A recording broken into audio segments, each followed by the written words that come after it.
यहाँ पे हमारे पास दो एक्शन रिएक्शन पेयर बने थे। पहला ये वाला और ये वाला, दूसरा ये वाला और ये वाला, दोनों फोर्सेस इक्वल एंड ऑपोजिट होंगे। ठीक। तो पहला फोर्स जो टेंशन है उसके बारे में हमने समझा कि ये फोर्स रोप की वजह से या धागे की वजह से ही पॉसिबल है। दूसरी बात, इस फोर्स की विशेषता ये है कि ये फोर्स हमेशा किसी भी बॉडी को पुल करता है, ये पुश नहीं कर सकता। अब मैं किसी पर्सन को अगर धागा पकड़ा दूं, सपोज करो ये कोई पर्सन है, मैंने इसको धागा पकड़ा दिया और मैंने इसकी को और धागा देकर मारा, तो इसको धक्का तो नहीं लगेगा, राइट। बट मैं अगर धागे से खींच लूँ तो इसको पुल महसूस होगा। तो ये टेंशन के फोर्स की लिमिटेशन है। आगे डिस्कस करते हैं नेक्स्ट फोर्स, जो कि बहुत कॉमन फोर्स है, जिसके बारे में भी सबको पता होता है, दैट इज ग्रेविटेशनल फोर्स।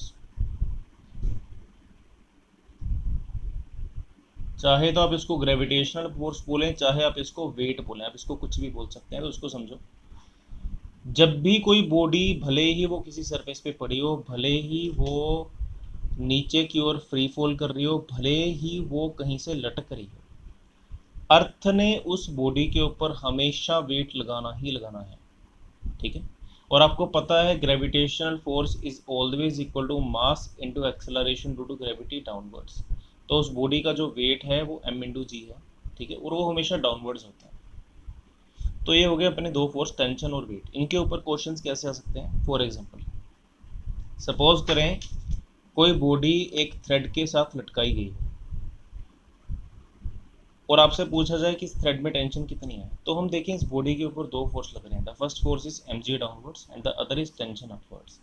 तो इनको इक्वेट करके हम लिख सकते हैं T is equal to mg, because Newton का सेकेंड लॉ कहता है कि अगर कोई बॉडी रेस्ट पे है तो उसके ऊपर लगने वाला नेट फोर्स जीरो होना चाहिए।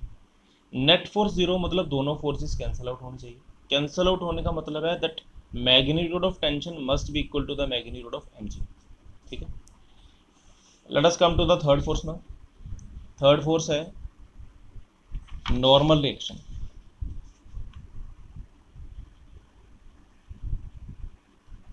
Normal reaction is the perpendicular force between the surfaces of two planes. इसको समझो, the perpendicular force between the surfaces of two planes. इसका मतलब समझो, कोई भी प्लेन्स, कोई भी फ्लैट सरफेस, प्लेन क्या होता है? प्लेन होता है फ्लैट सरफेस। ठीक है। तो वो फ्लैट सरफेसेस जब एक दूसरे के ऊपर परपेंडिकुलर फोर्स लगाते हैं, हम उसको नॉर्मल एक्शन बोलते हैं। सपोज करें ये एक सरफेस है, इसके ऊपर मैंने एक ब्लॉक रखा है। अब मुझे पता है इस ब्लॉक के ऊपर ग्रेविटी लग रही है, ये फर्श है, ये फ्लोर है, तो इसके ऊपर मैंने एक m मास का ब्लॉक रखा। ग्रेविटी की वजह से इसके ऊपर नीचे की ओर mg फोर्स लगा। अब मुझे पता है ग्रेविटी इसको नीचे खींच रही है, बट फिर भी नीचे जा नहीं रहा। क्यों नहीं जा रहा? ये नीचे इसलिए नहीं जा रहा, रीजन बीइंग ये सरफेस इसको ऊपर की ओर पुश कर रहा है। जो फोर्स ये सरफेस इस ब्लॉक पे लगाता है उसको हम नॉर्मल एक्शन बोलते हैं। इसको रिप्रेजेंट करते हैं एन वेक्टर से।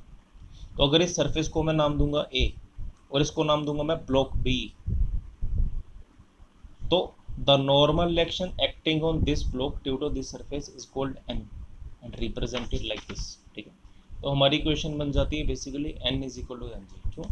क्योंकि अगर ये ब्लॉक रेस्ट पे है तो इसके ऊपर लगने वाले दो फोर्स कैंसिल आउट होने चाहिए।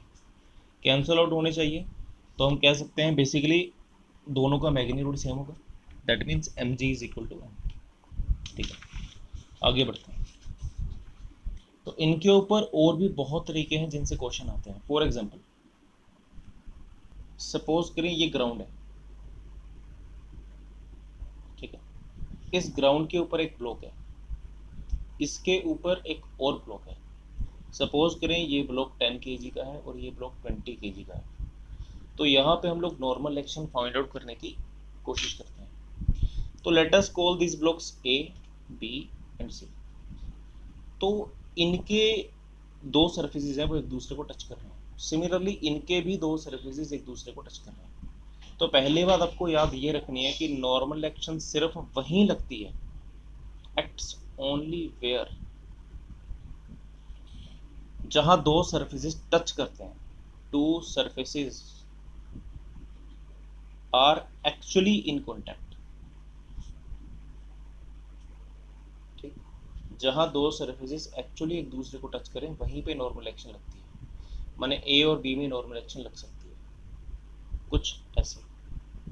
सिमिलरली बी और सी भी एक दूसरे को टच कर रहे हैं तो इनके भी बीच में नॉर्मल एक्शन लग सकती है। नॉर्मल एक्शन हमेशा रिपल्सिव फोर्स है। फॉर एग्जांपल जो टेंशन का फोर्स था ना, धागे वाला, वो एक अट्रैक्टिव फोर्स था। अगर इस इंसान ने इस धागे को खींचा तो ये धागे को अपनी ओर अट्रैक्ट कर रहा है और धागा इस ब्लॉक को अपनी ओर अट्रैक्ट कर रहा है।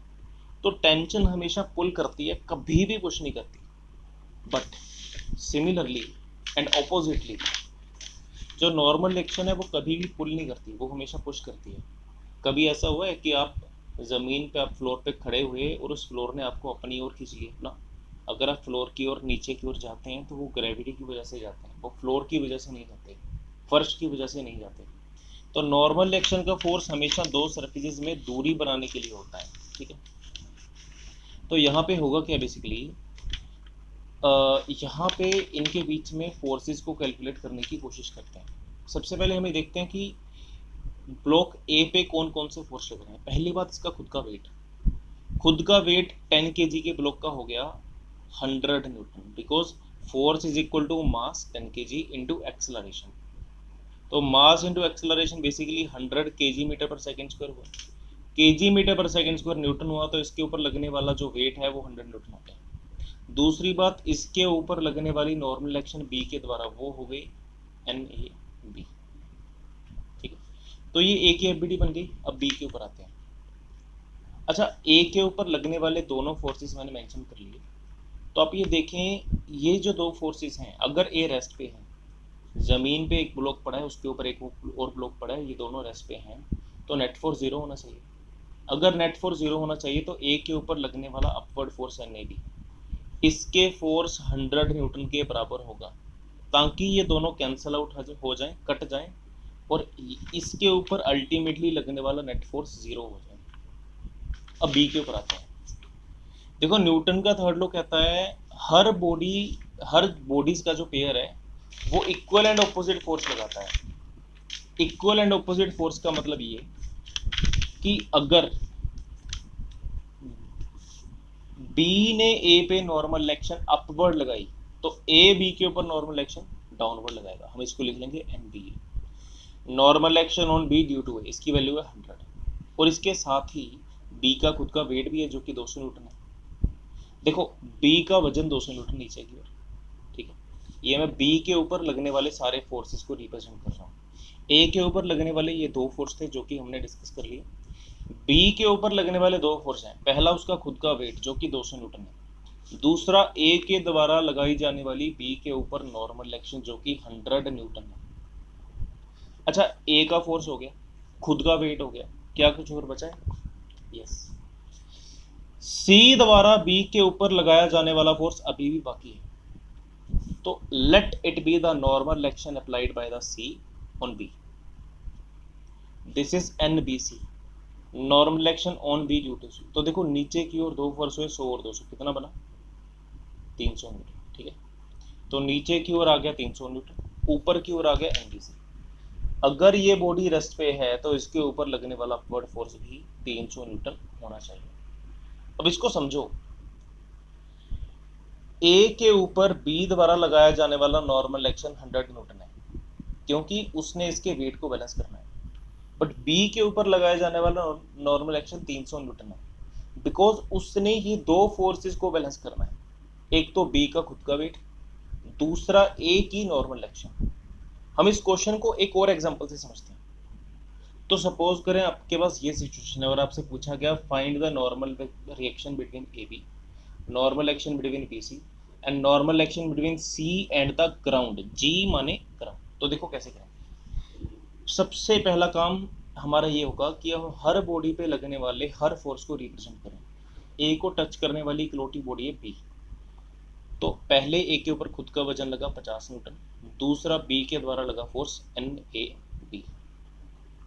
अब अगर मैं बी की एफबीडी पे आऊँ तो पहली बात, बी के ऊपर खुद का वेट लगा 100 न्यूटन, दूसरी बात बी के ऊपर ए के द्वारा फोर्स लगा 50 न्यूटन। अच्छा, बी के ऊपर खुद का वेट हो गया, ए के द्वारा नॉर्मल एक्शन हो गया, ये नॉर्मल एक्शन बची। This is N B C, normal action on B due to C. अब इसके ऊपर आते हैं, सी का खुद का वजन है 200 न्यूटन और बी के द्वारा सी के ऊपर नॉर्मल एक्शन। देखो सी के ऊपर बी पड़ा है, बी के ऊपर ए पड़ा है, तो बी ए को ऊपर पुश करेगा क्योंकि नॉर्मल एक्शन रिपल्सिव फोर्स है, तो बी ए को ऊपर पुश कर रहा है जबकि ए बी को नीचे पुश कर रहा है।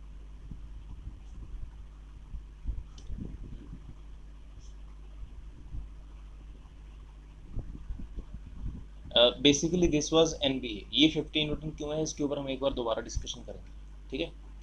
तो बी के ऊपर लगने वाले फोर्स क्या थे, नीचे को 100 न्यूटन, नीचे की ओर ए द्वारा बी पे नॉर्मल एक्शन और ऊपर की ओर सी द्वारा बी पे नॉर्मल एक्शन, ठीक है। अब देखो इस बी की एफबीडी कंप्लीट है, सी पे आते हैं। सी के ऊपर सबसे पहले खुद का वेट लगा, अब सी ने अगर बी को अपवर्ड पुश किया तो बी सी को डाउनवर्ड पुश करेगा, that is normal action on C due to B. अच्छा सी क्या खुद का वेट हो गया, सी के ऊपर बी द्वारा फोर्स हो गया। अब आते हैं ग्राउंड पे, ग्राउंड तो सी को अपवर्ड पुश करेगा ना, so that is basically normal action on C due to ground. तो ये हमारी 3 एफबीडीज बनती हैं। अब इसको ध्यान से समझते हैं, क्योंकि तीनों ब्लॉक यहाँ पे पड़े हैं और रेस्ट पे हैं, तो तीनों पे नेट फोर्स 0 होना चाहिए, नेट फोर्स 0 होना चाहिए। तो this will cancel out with this, that means NAB is equal to 50 Newton. अब आगे आते हैं, NAB की वैल्यू 50 न्यूटन आ गई, हम इसको समझ लें। तो बेसिकली अगर ये 50 है और ये 100 है तो इसको 150 न्यूटन होना पड़ेगा। अगर ये NBC 150 न्यूटन है और ये 200 न्यूटन है तो इसको 350 न्यूटन होना पड़ेगा। तो ये हमारे तीनों नॉर्मल एक्शंस हैं। Normal action at this point is 50 Newton, at this point it is 150 Newton, at this point it is 350 Newton. हम जितना जितना नीचे जाते जाएंगे उतना ज़्यादा नॉर्मल एक्शन होता जाएगा। रीज़न भी जितना नीचे जाएंगे वहाँ उतने ज़्यादा ब्लॉक्स का वजन सहना पड़ रहा है। इस सरफेस को ऊपर वाले तीनों ब्लॉक्स को होल्ड करके रखना है, जबकि इसको सिर्फ 2 को होल्ड करना है और इसको सिर्फ इसको होल्ड करना है। दैट्स वाई नीचे जाते हुए नॉर्मल एक्शन इंक्रीज कर रहा है, ठीक। अब हम लोग एक क्वेश्चन डिस्कस करेंगे जिसमें नॉर्मल एक्शन, वेट और टेंशन तीनों का मिश्रण है। सपोज करें आपके पास एक क्वेश्चन है कि यहाँ पे हमारे पास 2 दीवारें हैं जो कि फिक्स हैं, ठीक। यहाँ पे एक ब्लॉक है, ठीक।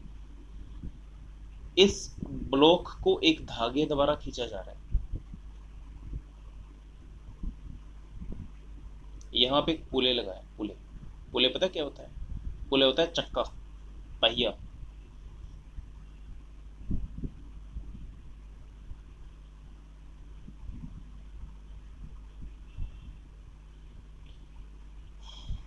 तो अब सिचुएशन समझो, कहता ये जो हैं ये 2 फिक्स्ड वॉल्स हैं, ये भी और ये भी फिक्स्ड वॉल्स, ठीक है। This is also fixed wall and this is also fixed wall. इसके दोनों एंड्स पे 2 पुलेज हैं और एक ब्लॉक है ये ए, दूसरा है बी। ब्लॉक ए समझ लो 20 kg का है और ब्लॉक बी समझ लो 30 kg का है। और ये 2 पुलेज हैं। आपने देखा लाइक साइकिल होती है ना, साइकिल में भी एक छोटा सा पुले होता है जिसके थ्रू एक चेन होती है जो कि पिछले टायर के साथ कनेक्टेड होता है। तो जैसे ये एक छोटा सा पुले होता है ना जिसके ऊपर एक चेन घूम सकती है साइकिल में, ठीक है, तो वैसे ही ये एक पुले है जिसके थ्रू एक रस्सी घूम सकती है। फिलहाल ये सिस्टम रेस्ट पे है। रेस्ट पे क्यों है, इस ब्लॉक का वजन ज़्यादा होने की वजह से ये नीचे जाने की कोशिश करेगा। उसके लिए इसको रस्सी को खींचना होगा, ये रस्सी को खींचेगा अपनी ओर ऊपर की ओर, तो ये रस्सी इसको खींचेगी। लेकिन जब ए ब्लॉक ऊपर जाने की कोशिश करेगा तो ये दोनों जो दीवारें हैं, ये दीवारें ब्लॉक ए को नीचे की ओर पुश करेंगी। और देखो दीवार तो फिक्स है, हिल नहीं सकती, दीवार हिल नहीं सकती, पुलेज हिल नहीं सकते, धागे हिल नहीं सकते। तो बेसिकली क्या होगा, ये नीचे की ओर जाने की कोशिश करेगा बट जा नहीं पाएगा। तो अल्टीमेटली हो गया दीवार के फिक्स होने की वजह से, पुले फिक्स होने की वजह से ब्लॉक्स ए और बी ये दोनों रेस्ट पे आ जाएंगे। क्योंकि अल्टीमेटली अगर ये ना होते, सपोज करें कि ये सिचुएशन हो, एक पुले लगाओ, यहाँ पे एक ब्लॉक हो और यहाँ पे एक ब्लॉक हो, ठीक है, और ये ब्लॉक बहुत भारी हो, ये वजनी हो, तो क्या होगा, ये नीचे चला जाएगा, ये ऊपर आ जाएगा, यही होगा ना। बट इस केस में क्या होगा, इस केस में ये भारी है, यहाँ पे दो दीवारें हैं, तो वो इसको ऊपर जाने से रोकेंगे, ठीक है। तो यहाँ पे क्या है, इस ब्लॉक के ऊपर कोई नॉर्मल एक्शन नहीं लग रही, इसके ऊपर दीवारें नॉर्मल एक्शन लगा रही हैं, नीचे की ओर पुश कर रही हैं, ऐसे धागा इसको ऊपर की ओर पुल कर रहा है, खुद का वजन नीचे की ओर है, खुद का वजन, खुद का वेट हो गया 200 न्यूटन, इस ब्लॉक का खुद का वजन है 300 न्यूटन, और ये जो टेंशन लगा रहा है वो टी ऊपर की ओर है, हमें नहीं पता कितनी है। यहाँ पे एक बात आपको मैं समझा रहा हूँ, ये क्वेश्चन में गिवन है, इसका लॉजिक हम लोग बाद में समझेंगे। बात यह है कि जो धागे की टेंशन होती है ना,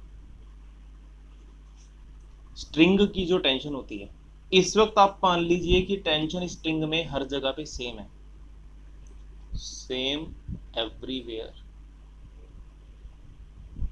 इन द स्ट्रिंग, इस धागे में हर जगह पे टेंशन जो है वो सेम है। हम इसका प्रूफ डिस्कस करेंगे टाइम आने पे, इसका प्रॉपर लॉजिक है, प्रूफ है, बट फिलहाल के लिए हम इसको एज्यूम कर रहे हैं। तो इस धागे में, इस स्ट्रिंग में टेंशन हर जगह पे सेम है। सपोज करिए वो टेंशन इसको भी ऊपर खींच रही है, और इस सेटअप की शेप की वजह से, स्ट्रक्चर की वजह से ये टेंशन इसको भी ऊपर की ओर खींच रही है, नीचे की ओर लग रही है नॉर्मल एक्शन। तो हमारा क्वेश्चन है कि बताओ टेंशन कितनी है, और बताओ normal action at A due to walls कितनी है, ये हमारी क्वेश्चन है, ठीक है। तो हम समझते हैं इसको, देखो कैसे करना है। पहली बात, बी की एफबीडी, बी के ऊपर लगने वाले फोर्सेस कुछ ऐसे हैं, नीचे की ओर खुद का वेट 300 न्यूटन, ऊपर की ओर टेंशन। अब क्योंकि बी रेस्ट पे है तो दोनों फोर्सेस कैंसिल आउट होंगे, तो टेंशन को 300 न्यूटन होना पड़ेगा। दूसरी बात, ए के ऊपर आते हैं, ए का खुद का वजन है 200 न्यूटन, ए के ऊपर टेंशन है टी, और ये दीवारें इसको नीचे की ओर पुश कर रही हैं, तो नीचे की ओर है नॉर्मल एक्शन। देखो ये 3 फोर्स लगे, अब टेंशन तो मुझे पता ही है 300 न्यूटन है, क्योंकि मैंने आपको खुद ही बता दिया कि धागे के अंदर हर जगह पे टेंशन सेम है। अब आता है नॉर्मल एक्शन पे, क्योंकि मैंने फोर्सेस बैलेंस करने हैं, तो n प्लस 200 300 के बराबर होना चाहिए, क्योंकि इन दोनों का सम इसके बराबर होना चाहिए, तो n को कितना होना पड़ेगा, बेसिकली n को 100 न्यूटन होना पड़ेगा, ठीक। तो नॉर्मल एक्शन आ गई 100 और टेंशन आ गई 300, ठीक। Now let us discuss another question regarding tension. Okay, suppose करें एक छत है, छत से एक स्ट्रिंग के जरिए हमने एक ब्लॉक ए टांगा हुआ है, हंग किया हुआ है, और इसका वजन है 10 kg। इस ब्लॉक के नीचे एक और स्ट्रिंग है हमारे पास, उस स्ट्रिंग के जरिए हमने एक और ब्लॉक को हंग किया हुआ है बी, जिसका वजन है 20 kg। इसके नीचे हमने एक और ब्लॉक को हैंग किया है सी, जिसका वजन है 15 kg। तो कहता 3 स्ट्रिंग्स हैं, string X, string Y, string Z. तो कहता तीनों स्ट्रिंग्स में टेंशन बताओ। तो अब देखो इसको कैसे करते हैं। फंडा ये है कि अगर मैं लोड देखूं कि किसके ऊपर सबसे ज़्यादा है, तो इस स्ट्रिंग के ऊपर सबसे ज़्यादा लोड होना चाहिए, क्योंकि अगर ये टूटा तो तीनों नीचे जाएंगे, अगर ये टूटा तो सिर्फ ये नीचे जाएगा, तो इसके ऊपर लोड कम है, जबकि इसके ऊपर लोड सबसे ज़्यादा है, ठीक है। तो समझो, सपोज करो मैं सी के ऊपर लगने वाले सभी फोर्सेस को देखूं, तो ब्लॉक सी का खुद का वजन है 150 न्यूटन, और स्ट्रिंग जेड को टेंशन लगा रहा है, उसको मैं बोल देता हूँ T Z, tension in the string Z. यहाँ पे एक बात याद रखनी है, स्ट्रिंग हमेशा पुल करता है, जो स्ट्रिंग ब्लॉक सी को अपवर्ड पुल कर रहा है वही स्ट्रिंग ब्लॉक बी को नीचे की ओर पुल कर रहा है, ठीक है।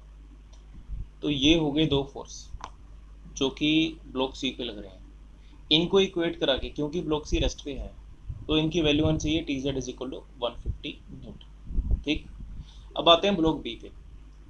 ब्लॉक बी के ऊपर खुद का वजन है 200 न्यूटन। ये धागा ब्लॉक बी को नीचे की ओर पुल कर रहा है, जबकि ये धागा है ये ब्लॉक बी को ऊपर की ओर पुल कर रहा है।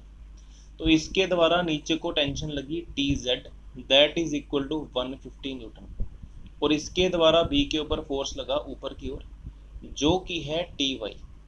अब देखो ऊपर है टी वाई, नीचे है 200 और 150, दैट इज इक्वल टू 350। तो टी वाई की वैल्यू अपनी 350 न्यूटन आई, कोई दिक्कत। ठीक, तो हमें ये फोर्स पता लग गया, इसकी टेंशन पता लग गई, और इसकी टेंशन भी आता है। इसकी टेंशन निकालने के लिए हमें ए की एफबीडी समझनी पड़ेगी। ए के ऊपर खुद का जो वजन है वो है 100 न्यूटन, वाई के द्वारा जो टेंशन है वो है 350 न्यूटन। ठीक है, अच्छा ए के ऊपर खुद का वजन हो गया, वाई की टेंशन होगी, बची है एक्स की टेंशन। ब्लॉक के ऊपर स्ट्रिंग एक्स की जो टेंशन होगी, late it be called T x. तो देखो तीन फोर्स हो गई, ये वाला फोर्स हो गया, ये वाला फोर्स हो गया, और खुद का वजन हो गया। अगर मैं इक्वेट करवाऊँ तो मेरी इक्वेशन बनती है T X is equal to 100 plus 350, that is equal to 450 newton. तो देखो ये हमारी तीन टेंशन होगी, 450 न्यूटन, 350 न्यूटन एंड 150 न्यूटन। ये टेंशन सिर्फ इतनी है कि ये इसको संभाल ले, ये इतनी है कि इन दोनों को संभाल ले, और ये इतनी है कि तीनों को संभाल ले। तो इस तरीके से हम किसी भी केस में किसी भी जगह पे किसी भी पॉइंट पे टेंशन की वैल्यू फाइंड आउट करते हैं। ठीक,